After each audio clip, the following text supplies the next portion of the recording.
우리 드디어 이제 1장을 마무리하는 날인데 그 중에서 이제 아주 중요한 테마가 하나 우리에게 주어졌네요.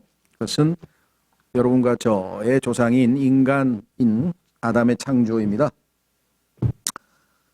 자, 지난번에 1장 26절에서 하나님께서 이르시되 우리가 우리의 형상으로 우리의 모양에 따라 사람을 만들고, 벌써 이 인간 창조에 있어서는 여러 가지로 신기한 좀 특별한 내용들이 들어있죠. 1차적으로는 하나님께서는 24절 같은 경우 하나님께서 이르시되 땅은 살아있는 창조물과 그것의 종류대로 내되 가축과 기는 것과 땅의 짐승을 그것의 종류대로 내라 하고 땅에게 그냥 명령을 하시니까 냈잖아요. 그렇죠? 예. 근데 인간을 만들 때에는 하나님께서 그리 말씀하신 게 아니고 하나님께서 직접 손으로 하셨는지는 모르겠습니다만은 하여간 우리가 아무래도 그렇게 표현하는 게 자연스러울 것 같죠? 인간을 빚으셨어요. 인간을 흙으로 이렇게 빚으셨죠. 성경에 보면은 그 말씀이 또 맞는 것 같아요. 왜냐하면 하나님께서 자신을 토기장이로 비유하셨단 말이죠. 그렇다면 토기를 만들 때 이렇게 토기를 빚듯이 인간을 빚으셨는데, 그래서 우리가 질그릇이라고 또 성경에 묘사되어 있습니다. 하나님이 만드신 질그릇 안에 보배를 담고 있다라고 성경에 고린도후서에 말씀하신 걸 보면 하나님께서 인간을 아마 흙으로 이렇게 토기 이렇게 빚듯이 아마 아주 정성스럽게 잘 빚으신 것 같습니다. 그렇게 빚으셨는데 그뿐 아니라 하늘에서 하나님과, 그렇죠, 말씀과, 그렇죠, 그다음에 성령, 아버지와 말씀과 성령 세 분이 하늘에서 계신데 세 분이 하나라고 요한 1서 5장 7절에 얘기하신 대로 세 분이 합의하에 이제 인간을 만들게 돼서 우리가 하자 이런 표현이 나와 있어요. 우리가 하자. 우리가 우리의 형상대로 우리의 모양에 따라 사람을 만들고, 자, 그들을 무슨 역할을 맡겼는가? 그들이 바다의 물고기와 공중의 날짐승과 가축과 온 땅과 땅에서 기는 모든 기는 것을 지배하게 하자 하시고, 하나님께서 인간에게 통치권을 위임하신 거죠. 위임. 그래서 하나님께서 인간을 왕으로 만드셨다. 그래서 시편 8편을 우리가 지난번에 한번 살펴봤죠. 관과 종기로 관을 씌우셨다. 이랬죠.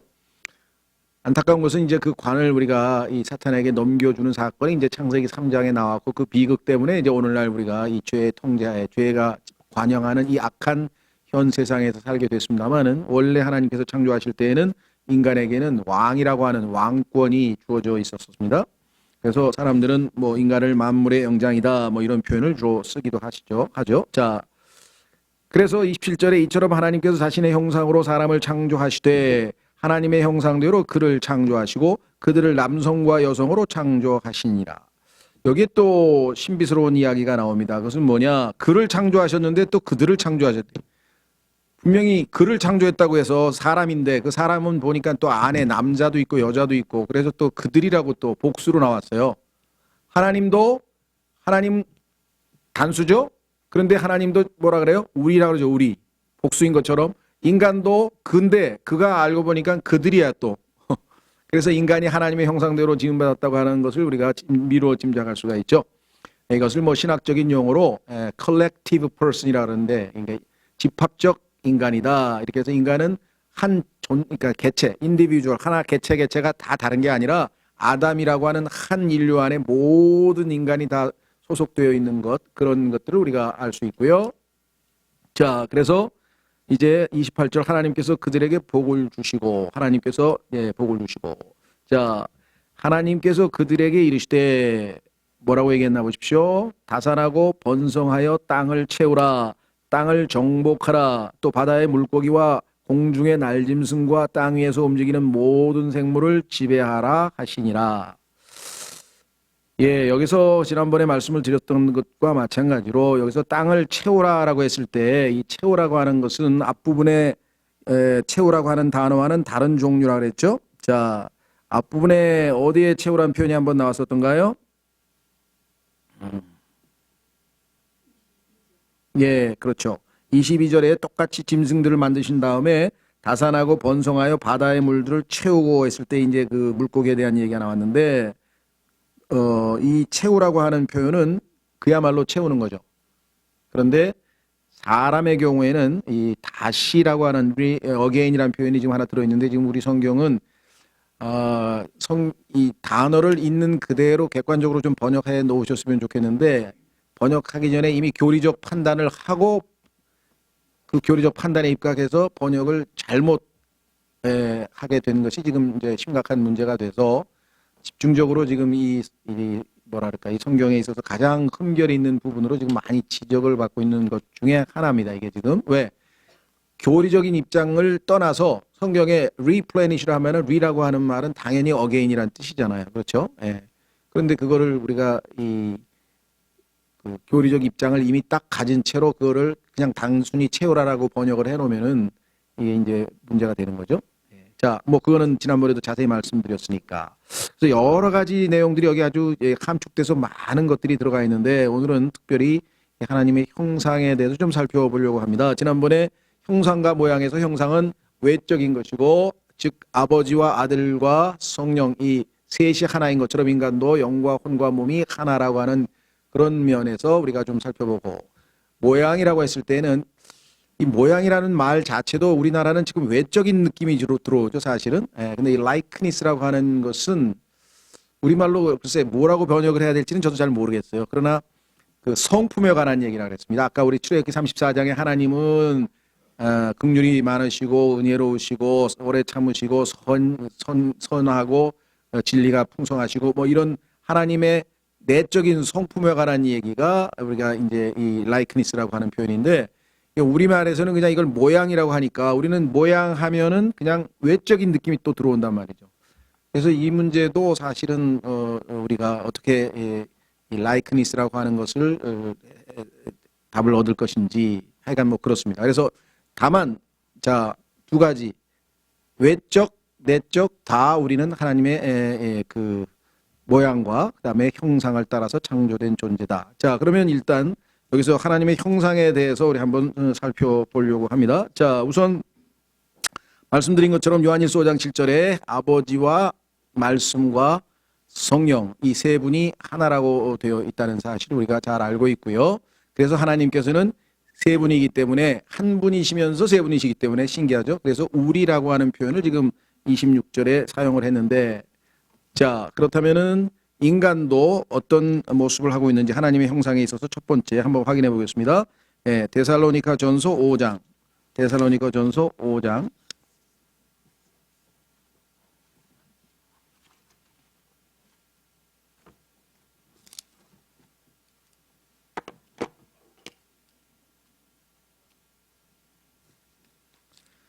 데살로니가 전서 5장.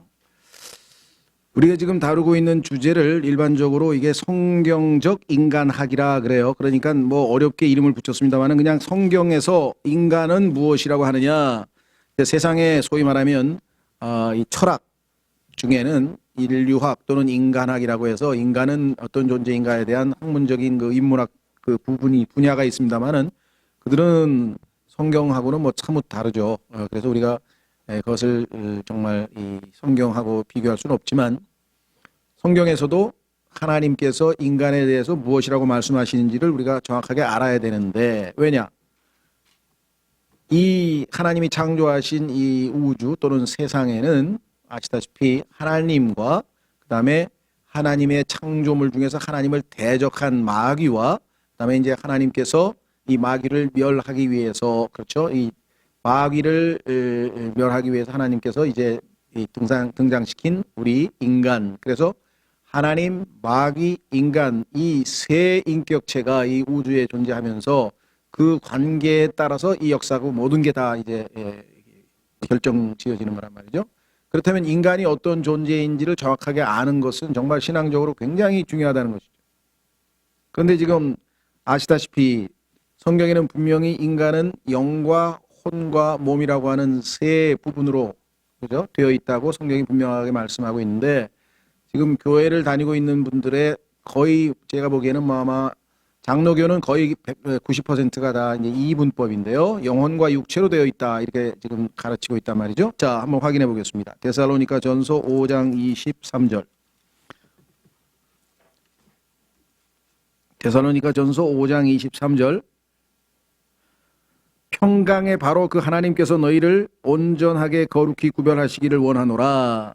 내가 하나님께 기도하여 너희의 온 영과 혼과 몸을 우리 주 예수 그리스도께서 오실 때까지 흠없이 보존해 주시기를 구하노라.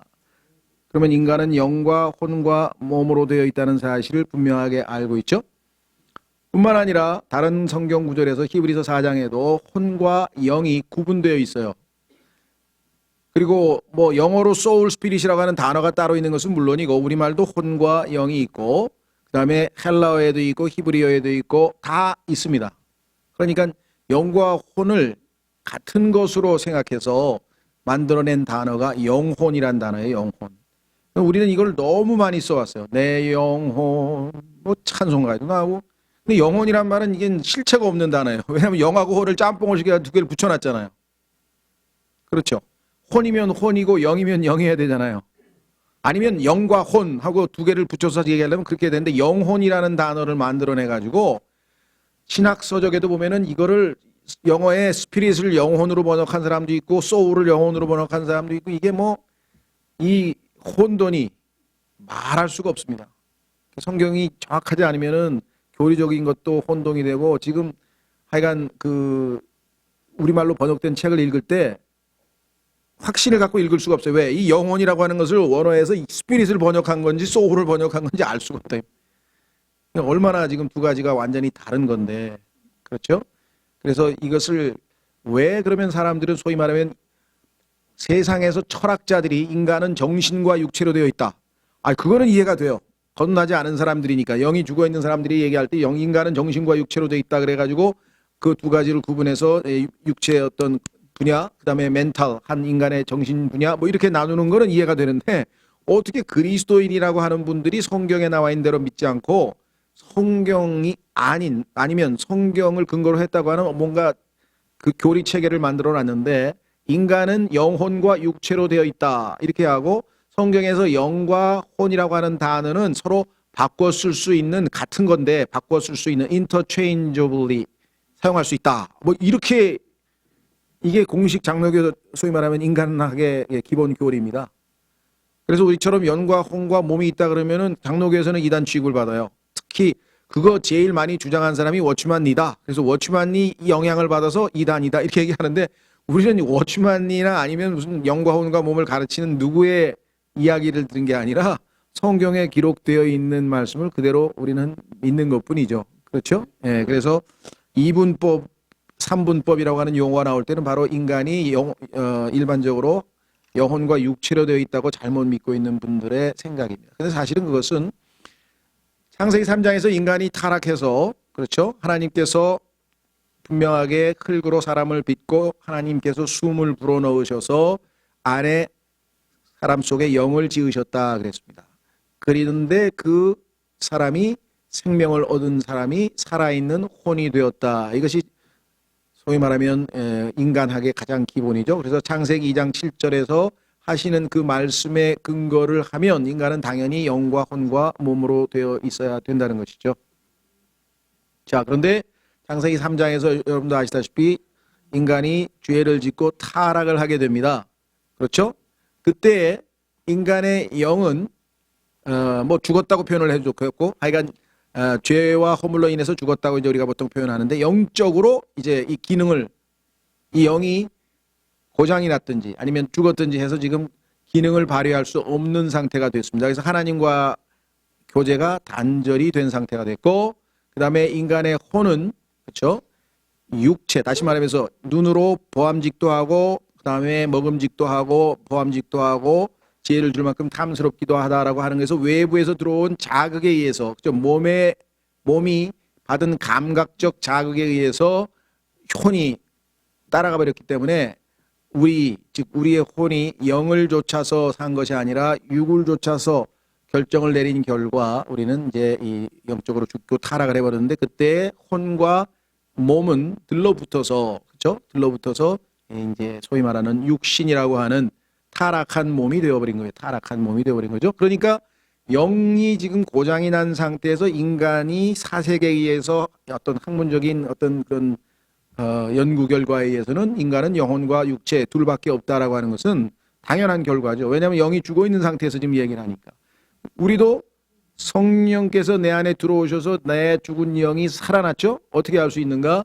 요한복음 3장에서 성령으로 난 것은 우리의 영이라 그랬단 말이에요. 그러면 처음에 하나님께서 창조하셨던 영이 살아있다가 죽었기 때문에 성령께서 들어오셔서 우리의 죽은 영을 살리셨으니까 다시 태어났다고 성경에서 얘기를 했단 말이죠. 그렇죠? 예. 그러고 나니까 우리가 하나님과 교제가 가능한 영이 있다는 사실을 알게 되고 하나님의 말씀이 영이요 생명이라 그랬는데 이 영이요 생명의 말씀도 이해가 되고 영적 세계에 대해서 아직은 깊이는 있게는 잘 모르지만 하나둘씩 우리가 감각을 갖게 되는 거죠. 이 외부에서 오는 육체의 오각 이외의 영적 감각이라고 하는 것이 하나 더 생겨나게 된 것이죠. 그러니까 거듭나지 않고 구원받지 못한 사람에게 있어서는 이 영이라고 하는 세계가 실체가 있는 건지 없는 건지 알 수가 없는 것이죠. 당연히. 우리는 하나님의 말씀을 통해서 정확하게 알게 되는 것이죠. 자, 그러면 일단 한번 확인을 해보겠습니다. 이 세 부분에 대해서 욥기 14장 10절. 욥기 14장 10절에 가면 욥이 이런 고백을 합니다. 욥기 14장 10절.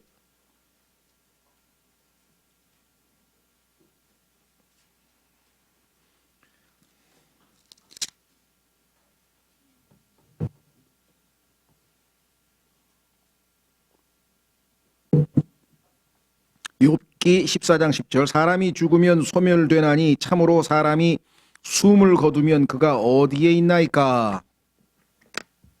자, 죽으면 소멸되는 것은 인간의 뭘까요? 육체죠. 예, 죽으면 소멸되는데 그 다음에 두 번째는 뭐라고 했습니까? 숨을 거두면. 자, 숨을 거두는 순간 하나님께서 영을 가져가 버리시죠. 예, 그래서 우리의 영이 하늘로 아까 전도서에 보면 하나님께로 올라간다 그렇게 됐습니다. 그러면 두 번째는 우리의 영에 대한 얘기고 세 번째 그가 어디에 있나이까. 자, 살아있는 혼, 인간 그 혼이 죽으면 죽을 때 이 혼은 도대체 어디에 있는 거냐. 이게 우리의 초미의 관심사죠. 셋째 하늘로 가게 되는 거냐 아니면 저 땅 깊은 땅의 중심부 지옥에 있는 곳으로 갈 것이냐. 그렇죠? 이 한마디 속에서 벌써 인간에 관한 그죠? 몸과 그다음에 영과 혼에 대한 이야기가 이렇게 들어있다는 사실을 우리가 알 수가 있게 되죠. 자, 전도서 9장 5절로 가시면 이 여호와의 증인들이 즐겨 사용하는 그 구절인데 왜 이렇게 전도서 구절을 좋아하느냐 과거에도 드렸습니다만은 전도서라고 하는 책은 지상에서 즉 해 아래에서 거듭나지 아니한 한 인간의 관찰에 의해서 그 하나님이 우리가 인간으로서 태어날 때 가져주신 그런 일반적인 지혜를 가지고 관찰한 결과 얻은 내용이지 하나님의 지혜로 우리에게 계시해 주신 그런 말씀이 아니라 그랬습니다. 그래서 헛되니 모든 것이 헛되도다. 그럼 이것이 하나님의 견해냐? 아니죠, 당연히. 솔로몬이 해 아래에서 하나님 없이 살다 보니까 모든 부귀 영화를 다 누렸는데도 불구하고 여전히 인생은 참 기쁨과 행복이 없고 텅 빈 공허감과 허탈감만 느끼게 되었더라. 이런 자기의 체험을 거기다 기록해 놓은 거고 그렇기 때문에 우리에게는 그런 쓰라린 체험을 할 필요가 없다. 그래서 우리를 가르치기 위해서 성경에다 하나님이 두신 거지 하나님의 견해가 헛되고 헛되다 그러면 그건 전혀 아니죠. 그런데 여호와의 증인들은 이런 구절을 솔로몬의 그 일종의 견해를 하나님의 말씀이라고 착각하고 있는 것이에요. 자, 보세요. 또한 그들의 사랑과 미움과 시기도 이제 사라졌나니 해 아래에서 이루어진 어떤 일 중에서 그들이 차지할 몫은 더 이상 영원히 없느니라. 이때 그들은 뭐냐면 죽어있는 자에 대한 얘기예요. 보세요. 4절부터. 살아있는 모든 것에게 연합된 자에게 소망이 있나니 살아있는 개가 죽은 사자보다 나으니라. 살아있는 자들은 자기가 죽을 것을 알거니와 죽은 자들은 아무것도 알지 못하며. 죽은 자들은 아무것도 알지 못한다고 성경에 써 있는데 일부 이상한 사람들이 죽은 다음에 뭐 행복을 느끼고 뭐 살아있고 뭐 하늘나라에 가서 뭐 주님을 만나고 뭐 이상한 얘기를 한다. 죽으면 아무것도 모른다는 거예요. 이게 하나님 말씀으로 착각한 거. 이거는 솔로몬이 이 지상에서 관찰해서 얻은 그렇죠. 인간적인 결론이지 성경에서 계시하고 있는 말씀이 아니라 그랬죠. 다시는 보상도 받지 못하나니 무슨 소리예요. 셋째 하늘에 우리가 올라가자마자 그리스도의 심판석에서 주님께서 보상하시겠다고 하시고 그 상급의 종류가 면류관, 관에, 왕관의 종류만 해도 5가지가 있고 다 있는데, 그렇죠? 이는 그들을 기억하는 일이 있었기 때문이로다. 그러니까 이런 구절들을 잘못 적용해서 성경에 없는 그런 이상한 말들을 지어낸다. 특히 그런 성경 구절들이 있는데 대표적인 게 이 전도서인데, 묘하게도 여호와의 증인들은 스스로 구원받지 못했다는 것을 입증이나 하듯이 전도서를 그렇게 좋아해요. 해 아래에서 거듭나지 않은 사람이 고백한 내용들을 그렇게 좋아하더라고, 이 사람들이. 그래서 영적으로 역시 죽어 있는 게 확실하구나 이런 생각을 했는데요. 자, 보십시오. 아까 우리가 말씀드린 것처럼 우리의 몸에 대해서, 영에 대해서, 혼에 대해서 세 부분으로 나누었다고 말씀을 아까 드렸었죠. 자, 그래서 인간은 세 부분으로 되어 있다라고 하는 것이 성경에서 확실하게 가르쳐 준 것이고, 그 세 부분으로 되어 있는 하나님에 이어서 인간도 세 부분으로 되어 있고, 이 땅에 존재하는 많은 것들이 다 세 부분으로 되어 있습니다. 왜? 하나님의 신격이 그거를 우리에게 미리 보여준다고 로마서 1장에서 말씀을 했죠. 자, 보겠습니다. 로마서 1장으로 가시면 인간은 세 부분으로 되어 있을 수밖에 없다. 왜냐하면 하나님의 신격이 세 부분으로 되어 있기 때문에. 로마서 1장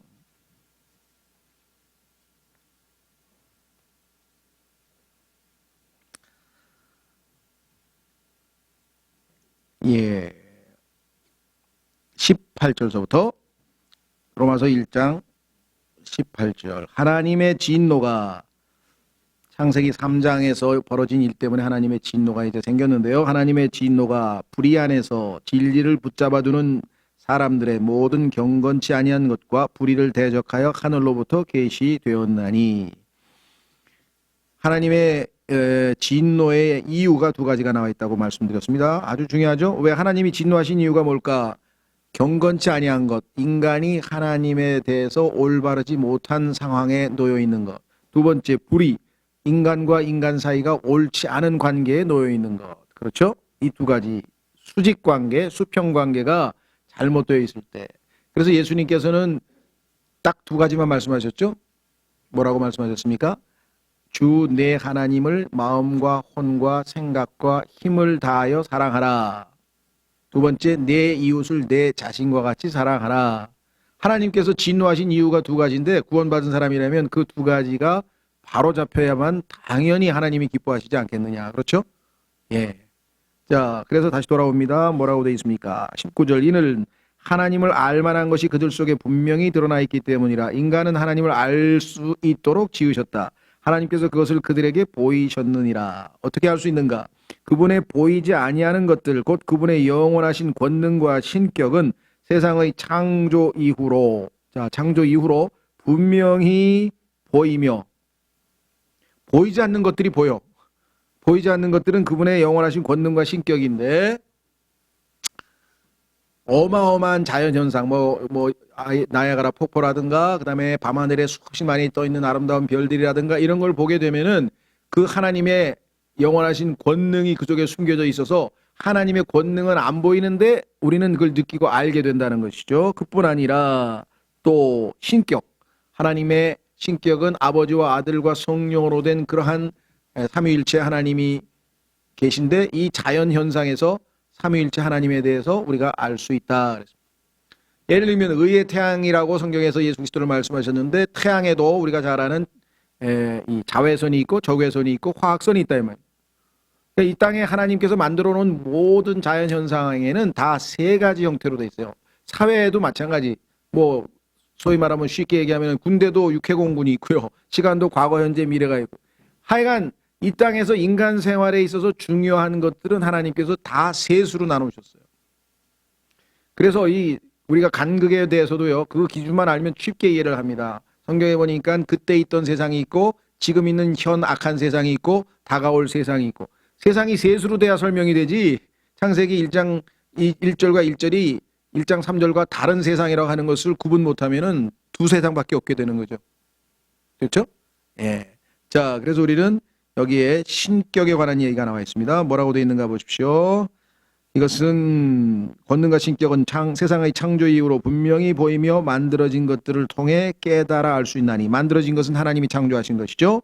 그러므로 그들이 변명할 수 없느니라, 이렇게 말씀하셨습니다. 그래서 어떤 분은요, 이 땅에서 셋으로 구분되어 있는 것을 전부 다 쫙 했는데 뭐 너무 많아서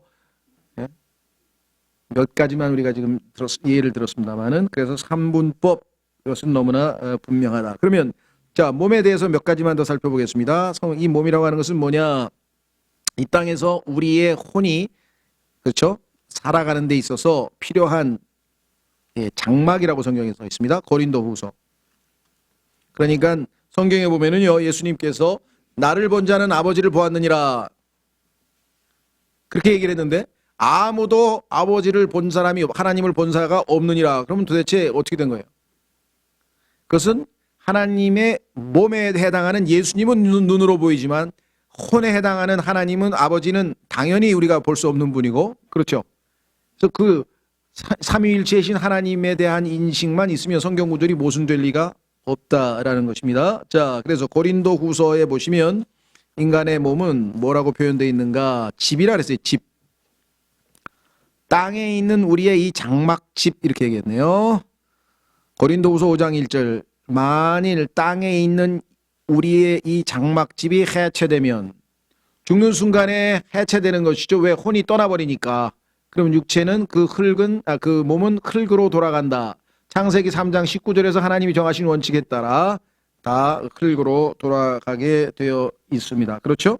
예. 그래서 우리는, 나는 내 육체 안에서 살고 있는 혼이에요. 그래서 나는 육체 안에서 살고 있다, 이런 표현이 성경에 나오는데요. 자, 히브리서 13장 3절.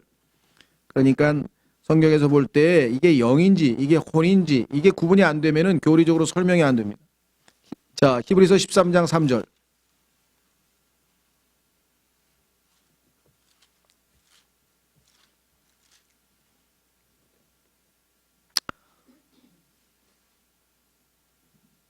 결박 중에 있는 자들을 기억하되 그들과 함께 결박당하는 것 같이 기억하고 너희 자신도 몸 안에 있은즉. 그러면 앞에 있는 너희 자신은 뭘 얘기합니까? 우리의 속사람을 얘기하는 것이죠. 우리의 겉사람, 몸 안에 있잖아요. 지금 우리가. 나는 내 몸 안에 있다. 그러니까 몸과 내 안에 있는 내적 존재는 구별된다라고 하는 것을 성경에서 알 수 있죠. 또 갈라디아서에도 내가 내 육체 안에 사는 것은, 이렇게 표현을 쓰잖아요. 그러니까 몸에 대해서는 우리가 이 땅에서 사는 동안에 활용할, 그렇죠? 장막집, 또 뭐라고 표현해야 되나? 거처, 이렇게 표현하면 되겠습니다. 자, 그러면 창세기로 다시 돌아와서 하나님께서 만드신 이 몸에다가 하나님께서 숨을 불어넣으셨다, 이렇게 나와 있네요. 창세기 1장 2장이죠. 2장 7절.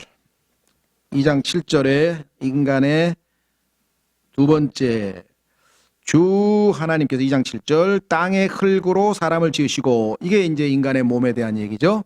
그 다음에 생명의 숨을 그의 콧구멍에 불어넣으시니 사람이 살아있는 혼이 되니라. 자, 그러면 인간의 영에 대한 얘기인데요. 이때에 인간 안에 하나님께서 영을 지으셨다, 이렇게 성경에 써 있어요.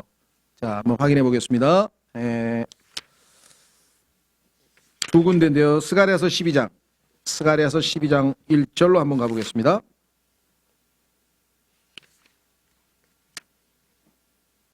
스가랴서 12장 1절. 우리 속에다가 하나님께서 영을 지으셨다, 이렇게 써 있어요.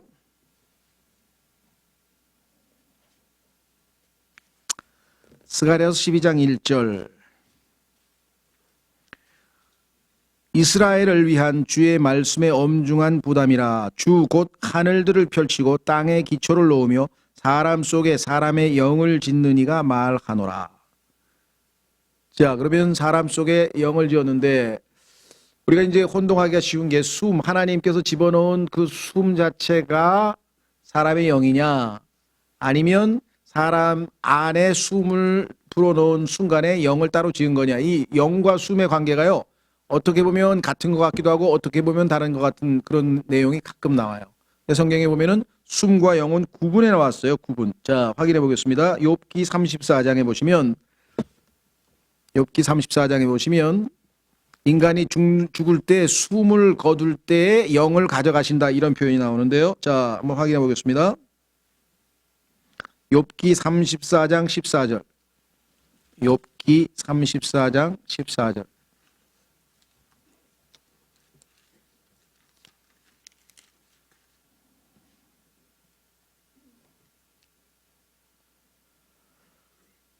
그분께서 만일 자신의 마음을 사람 위에 두시고 그의 영과 그의 숨을 자신에게로 거두신다면, 이렇게 해서 지금 마치 두 가지가 다른 것으로 되어 있죠.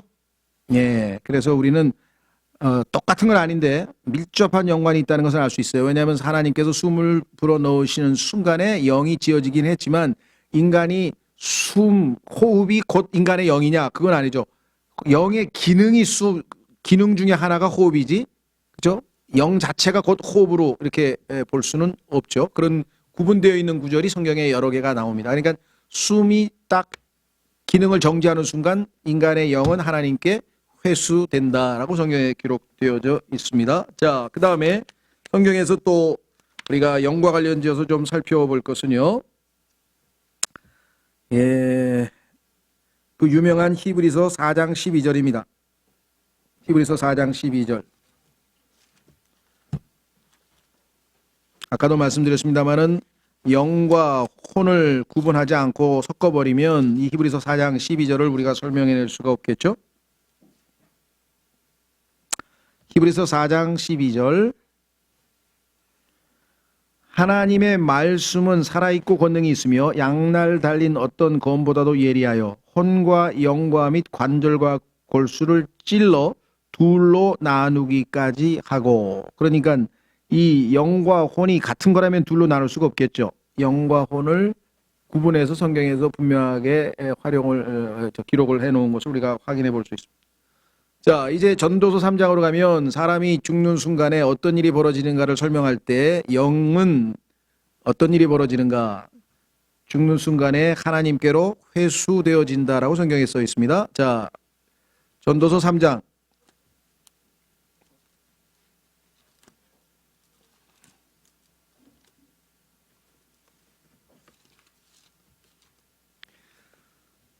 전도서 3장 18절에 짐승과 인간을 대비하는데 이렇게 설명이 되어 있습니다.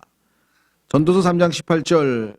내가 내 마음속으로 사람들의 아들들의 상태에 대하여 이르기를 하나님께서 그들을 드러내시리니 이것은 자기들이 짐승임을 그들이 보게 하려 하심이라. 어떤 면에서 인간이 짐승인가? 그것은 호흡이 멈추면 인간도 죽고 짐승도 죽고, 그런 면에서 봤을 때는 인간은 짐승과 다를 게 없다. 그 얘기를 지금 하고 있는 것입니다. 19절. 사람들의 아들들에게 일어나는 것이 짐승들에게 일어나니 어떤 일이 일어나느냐? 곧 한 가지 일, 똑같은 한 가지 일이 그들에게 일어나느니라. 이것이 죽는 것 같이 적어도 죽나니. 죽는 방법이 똑같더라. 숨이 끊어지면 죽는 거라는 것이죠. 그래서 그들이 다 참으로 한 숨을 가졌도다. 그러므로 사람이 짐승보다 뛰어난 것이 없나니 이는 모든 것이 헛되는 것이기 때문이라. 그러니까 인간도 짐승도 숨이 끊어지면 둘 다 죽는다. 그런 면에서 인간이 짐승과 다를 게 없다. 두 번째, 죽으면 인간의 육체가 흙으로 돌아가듯이 짐승의 육체도 흙으로 돌아간다. 20절 써있죠. 모두가 한 곳으로 가나니 모두가 흙에서 나와 모두가 다시 흙으로 돌아가거니와. 여기까지 되면 인간은 굉장히 회의적인 것이 되는데, 과연 그러면 인간과 짐승이 차이가 없느냐? 아니죠. 인간도 흙으로 만들었고 짐승도 흙으로 만들었고, 그러한 인간의 물질적인 관점에서 보자면, 신체적인 관점에서 보자면 인간과 짐승은 매우 유사하죠. 그래서 요즘에도 보면은 무슨 신약 개발을 하면은 짐승에게 먼저 실험을 하고 그 다음에 그걸 또 인간에게 임상 실험을 하고 해서 약을 개발할 때도 쓰잖아요. 왜? 인간의 육체에 관한 한 아주 유사하다 이 말이죠. 아까 얘기했지만 호흡기, 숨이 있어서 숨이 끊어지면 죽는 것도 똑같고요. 그렇죠? 뭔가 음식을 먹으면 소화를 해서 소화기도 있고요.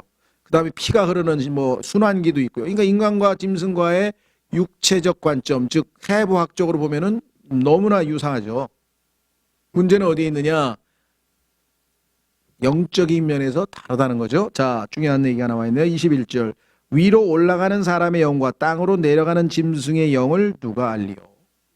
짐승의 영은 초월적이질 않습니다. 죽는 순간에 그걸로 끝이에요. 짐승의 영은 그냥 밑으로 내려가면 그걸로 더 이상 아무런 저기가 없어요. 다만 인간의 경우에는 하나님께서 지으신 거기 때문에, 사람 안에다 지으신 거기 때문에 인간의 영은 하나님께로 여기 올라간다 그랬죠.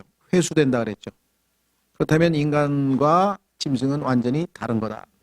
자, 그래서 이 세상에는 하나님께서 창조한 영은, 자, 처음에 하나님의 영, 성령님, 하나님의 영은 당연히 창조된 것이 아니죠. 그렇죠? 그러나 거룩하신 하나님의 영이라는 게 있고, 그 다음에 인간을 지으셨을 때 인간 안에 지으신 사람의 영이라는 게 있고, 그렇죠? 그 다음에 짐승의 영이라 그랬죠? 짐승의 영이 있고, 다르죠, 다. 그 다음에 성경에 보니까 영적인 존재가 있어요. 천사들이죠. 그렇죠? 예, 천사들도 보니까 하나님, 거기에 보니까 우리 같은 주님을 상속하는 상속자들을 위한 섬기는 종으로서의 천사들이 있습니다. 그 다음에 마귀의 더러운 영, 악한 영이 있죠. 그렇죠. 예, 그러니까 영은 그렇게 종류가 많지가 않아요. 혼은 개개의 각각이 다 달라요. 모든 사람들이 처음부터 끝까지, 그렇죠. 다 개인, 개성이 다 다르죠. 그때 얘기하는 것은 우리가 혼을 얘기하는 거죠. 혼. 그러나 영은 사람들이 공통적인 영을 가지고 있기 때문에 우리가 의사소통이 되잖아요. 짐승의 영과 사람의 영은 다르니까 짐승과 인간하고는 당연히 소통이 안 되는 것이죠. 다만 우리는 하나님은 영이시니 우리가 영과 영이신 하나님과 의사소통을 할 수 있도록 하나님께서 만들어놨는데, 그것이 어떻게 가능한가? 주님께서 주신 말씀이 영이요 생명이기 때문에 하나님의 말씀을 통해서 영이신 하나님과 우리가 접촉할 수 있고, 그다음에 기도를 통해서 영이신 하나님에게 우리가 또 의사소통이 가능하고 이렇습니다. 자, 그래서 우리는 영에 대해서 두 번째로 우리가 살펴보았는데, 자, 거기 전도서 뒷부분에 또 한 번 나오죠. 얼마나 하나님께서 다시 한번 강조를 했는데요. 12장 7절.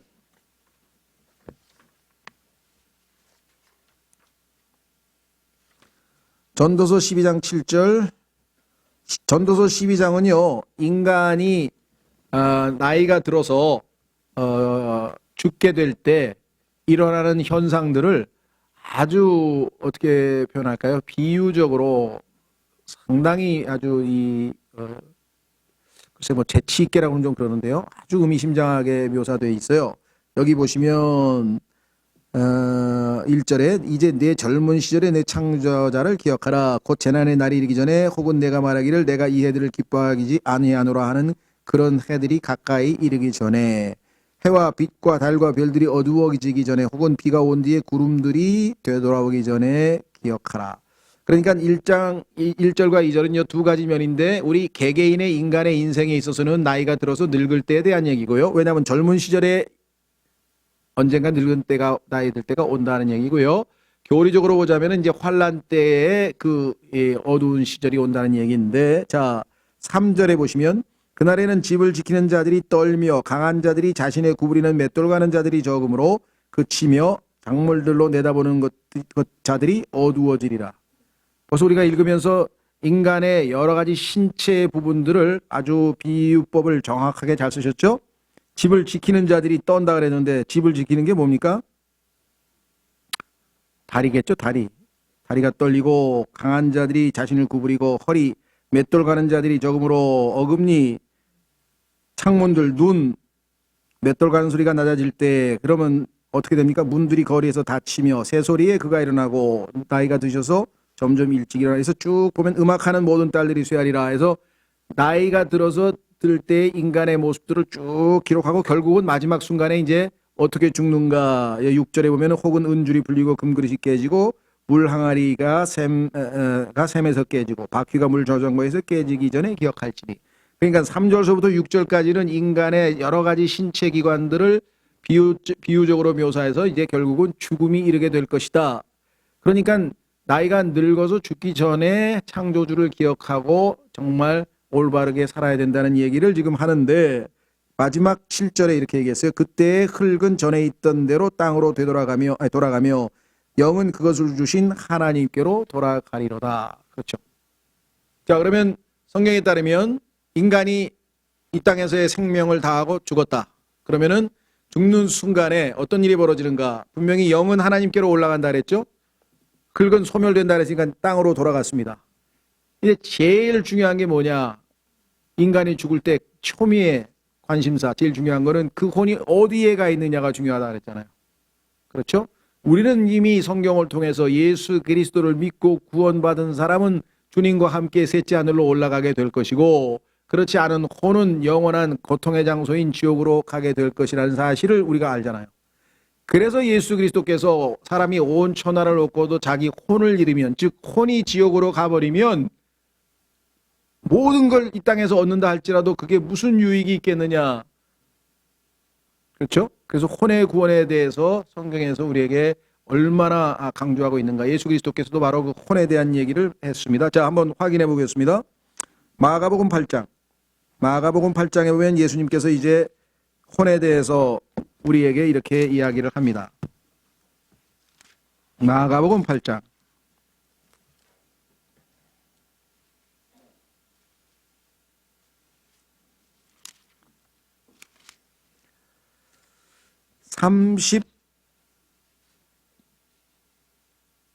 (36절) 마가복음 8장 36절. 자, 사람이 만일 온 세상을 얻고도 자기 혼을 잃으면 그에게 무슨 유익이 있겠느냐? 사람이 무엇을 주어 자기 혼을 대신하게 하겠느냐?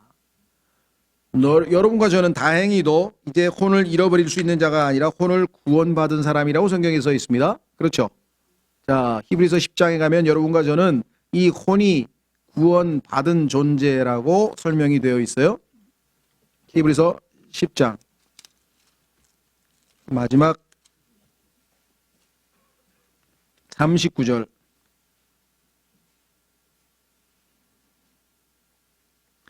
히브리서 10장 39절.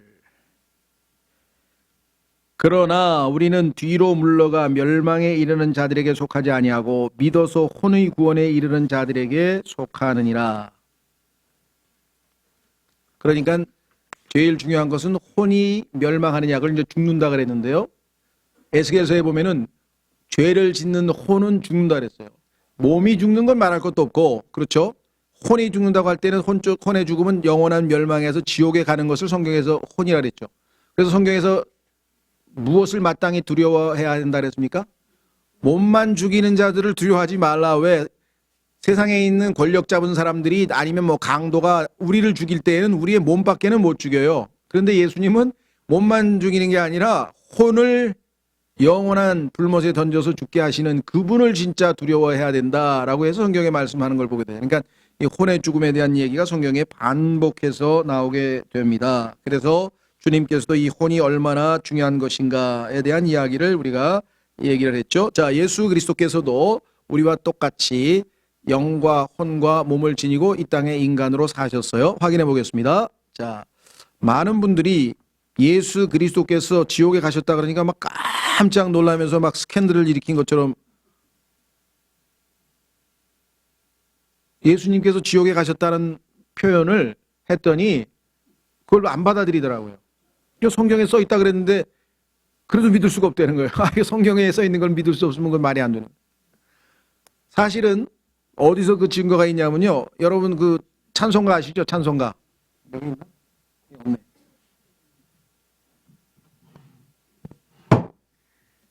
그 일반적으로 교회들에서 사용하는 그 찬송가에 보면은요, 맨 앞에 그 소위 말하면 그 뭐라 그래요?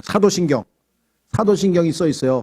그죠? 전능하사 천지를 만드신 하나님 아버지를 내가 믿사오며 하면서 쭉 나가잖아요. 예. 그때 가면은 본디오 빌라도에게 고난을 받으사 장사되시고 그다음에 뭐예요? 예. 거기에 죽으시고 다음에 뭐예요? 부활하신다는 그 사이에 지옥에 내려가시고 그렇게 원래 써 있었어요. 정확한 사도신경에는. 물론 사도신경 자체도 뭐 우리가 뭐 100% 신뢰할 수 없는 내용이고 거기에 보면 성경에서 벗어난 얘기가 여러 가지 있어서 우리는 그걸 안 하지만 그 사도신경 안에도 버젓이 지옥에 내려가셨다는 말이 써 있거든요. 그리고 너무나 우스운 게 왼쪽에는 영어로 써 있고 오른쪽에는 우리말로 돼 있어요. 근데 왼쪽에는 영어에는 지옥에 내려갔다는 말이 써 있어요. 근데 우리말로는 그걸 지워버렸어. 왜? 말도 안 돼. 그러니까 이제 못 믿겠다 이거죠. 그래서 내가 야 이거 이렇게 무모한 짓을 누가 할까? 아무리 못 믿어도 그렇지 성경에 써 있는 여기 영어로 그대로 써 있는 거 옮겨야 되잖아요. 근데 그렇게 안 한다. 성경에는 예수 그리스도께서 우리하고 똑같습니다. 자, 내가 그래서 예수님께서 지옥에 안 가셨으면요. 여러분과 제가 지옥을 가야 돼요. 왜? 예수님께서 내 대신 지옥을 갔기 때문에. 왜? 내가 받을 형벌을 대신 받았으니까 내가 지옥에 갈 필요가 없는 거지. 예수님이 지옥에 안 가셨으면 난 지옥에 가야 돼요. 우리 모두는. 자, 확인해 보겠습니다. 사도행전 2장.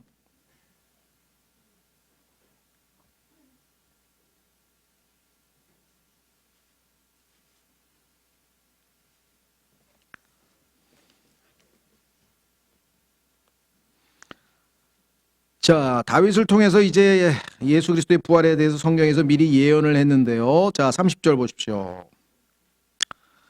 30절 예수 그리스도의 부활에 대해서 다윗을 통해서 시편에 하나님께서 기록을 해놓으셨는데 30절 그런즉 그는 대언자이므로 다윗 하나님께서 이미 자기에게 서약으로 맹세하사 육체에 따라 자기 허리의 열매에서 그리스도를 일으켜서 다윗의 후손으로 오셨죠. 예수님께서.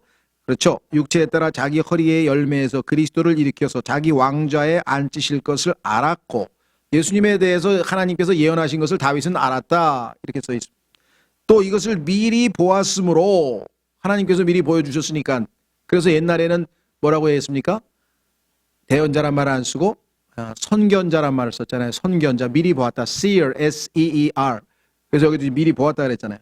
자, 미리 보았으므로 그리스도의 부활에 대하여 말하기를 다윗이 그리스도의 부활에 대해서 시편에다가 뭐라고 썼는가 보세요. 그의 혼이 지옥에 남겨지지 아니하였고 그의 육체도 썩음을 보지 아니하였느니라 하였느니라. 아, 그러면 예수 그리스도께서 십자가에서 성경에 보니까 뭐라 그랬어요? gave up the ghost. 자, 숨을 거두셨죠? 그렇죠. 그러면 그 순간에 예수님도 한 인간으로 죽으신 거니까 그 순간에 어떻게 됐어요? 영이 하나님께로 올라갔겠죠. 그렇죠? 그러면 예수님의 육체는 무덤에 묻혀 있었고 묻었으니까 장사 지냈으니까 예수님의 혼은 지옥에 왜? 죄인으로 갔죠. 그렇죠? 예. 그런데 예수님께서는 3일 동안 그죠? 죄를 다 밑에다가 내려놓고 3일 후에 지옥과 사망의 열쇠를 가지고 계신 분이라고 계시록에 써 있는 것처럼 문을 열고 다시 올라오셨잖아요. 그렇죠.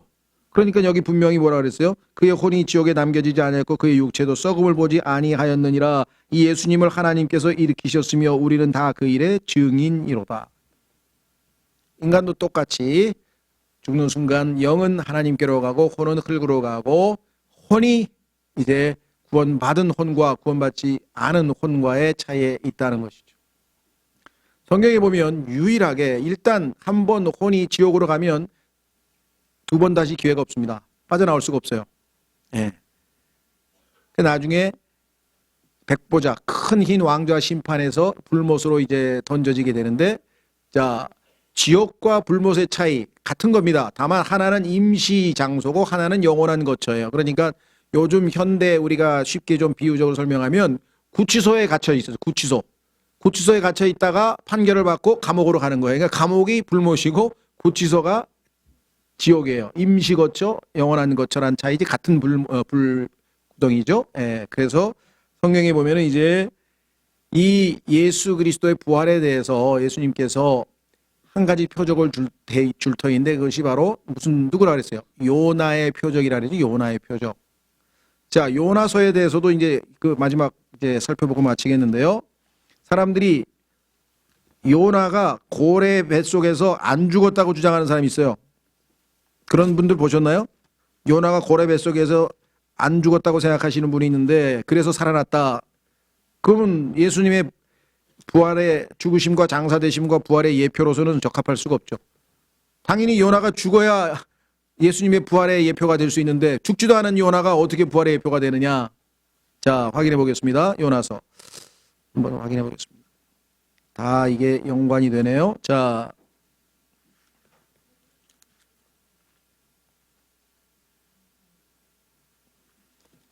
찾았습니까?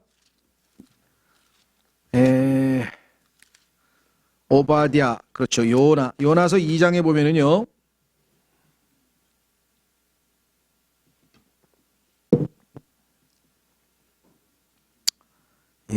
우선 15절, 1장 15절서부터 보세요. 이처럼 요나를 들어 바다에 던지니 바다가 격렬히 뛰놀기를 그치매 그때 그 사람들이 주를 심히 두려워하여 주께 희생물을 드리고 서원을 하였더라. 이제 주께서 이미 큰 물고기를 예비하사 요나를 삼키게 하심에 요나가 밤낮으로 사흘 동안 그 물고기 뱃속에 있었더라. 자, 요나가 밤낮으로 사흘 동안 그 물속에 뱃속에 있었더라. 그럼 요나에 뭐가 있었던 겁니까? 몸이잖아요. 몸. 그렇죠. 요나의 몸은 물고기 뱃속에 있었으니까 요나의 혼은 어디로 간 거예요?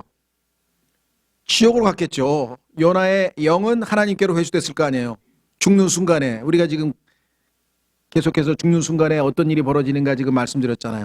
사람이 죽으면 영은 하나님께로 회수되고 몸은 묻혀야 되는데 지금 이 요나의 경우에는 흙으로 안 돌아가고 일단 고래 뱃속에 지금 들어가 있었고 요나의 혼은 지금 지옥으로 갔을 거 아니에요. 그렇죠? 자, 보세요. 그래서 1절. 그때 요나가 물고기 뱃속에서 주 자기 하나님께 기도하며, 그러니까 사람들이 이제 깜짝 놀라, 그럼 살아있었구나. 이게 아니고, 자, 부활한 후에 기도한 것이에요. 자, 어떻게 되었나 보세요. 2절. 이르되 내가 내 고난으로 인하여 주께 부르짖었더니, 그러면 1절에 기도한 거하고 2절은 아니죠. 1절에 기도할 때 뭐라고 얘기했는 거니? 부르짖었더니, 이게 어디서 부르짖었다는 얘기예요? 지옥에 가서 하나님께 부르짖어서 기도를 했다는 거예요. 보세요. 그분께서 내 말을 들으셨고 내가 지옥의 뱃속에서 부르짖었더니 여기 써 있잖아요. 그러니까 요나의 혼이 지옥에서 하나님한테 기도를 했다 이 말이죠. 주께서 내 목소리를 들으셨나이다. 주께서 나를 깊음 속으로 바다들 한가운데로 던지셨으므로 넘치는 큰 물이 나를 에워쌌고 주의 모든 큰 물결과 파도가 내 위에 넘쳤나이다. 지옥으로 지금 혼이 막 해서 지금 땅에 심장이 있는 곳으로 지금 내려가고 있는 도중입니다. 그때 내가 말하기를 내가 주의 눈앞에서 쫓겨났을지라도 다시 주의 거룩한 전을 바라보리이다 하였나이다.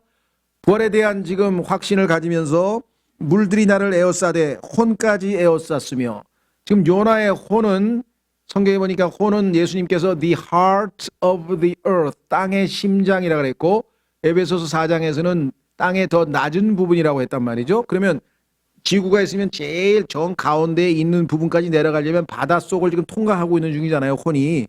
그러니까 혼이 내려가는 도중에 지금 이 기록을 한 건 아니겠습니까? 물들이 나를 에워싸되 혼까지 에워쌌으며 기품이 나를 둘러맞고 해초가 내 머리를 감쌌나이다. 이 머리를 요나의 육체인 줄 알고 있는 분들이 있어요. 그게 아니죠, 당연히. 왜? 우리 혼은 몸과 똑같은 형태를 가지고 있습니다. 마치 축구공이 있으면 축구공 안에 튜브가 있죠.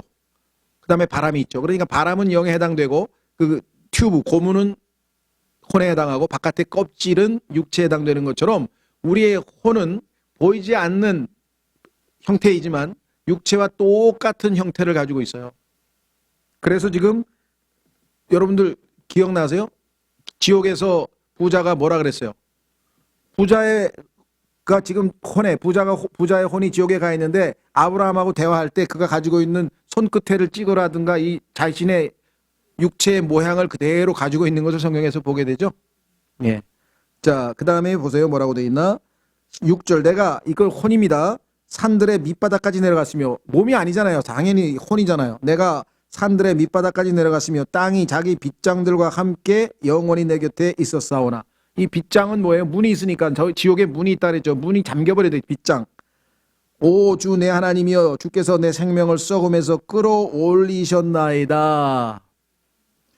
내 혼이 내 속에서 기진할 때 내가 주를 기억하였더니, 그러니까 요나가 지금 혼이 죽는 순간에 몸은 고래 뱃속에 갇혔고 혼이 지금 쭉 바다를 통과해가지고 깊은 깊으면서 밑에 있는 지옥으로 지금 내려갔는데 그 순간에 이러한 과정을 쭉 보면서 자기가 지옥으로 가는구나 이걸 느끼고 기도를 했다 이 말이죠. 그 지옥의 뱃속에서 기도를 했더니 그 기도가 주께 이르렀으므로 주께서 응답하셨죠. 주의 거룩한 전에 이르렀나이다. 거짓되고 헛된 것들을 준수하는 자들은 자기들의 긍휼을 버리오나 나는 감사의 목소리로 주께 희생물을 드리며 내가 소원한 것을 갚겠나이다. 구원은 주께 속하나이다 하니라.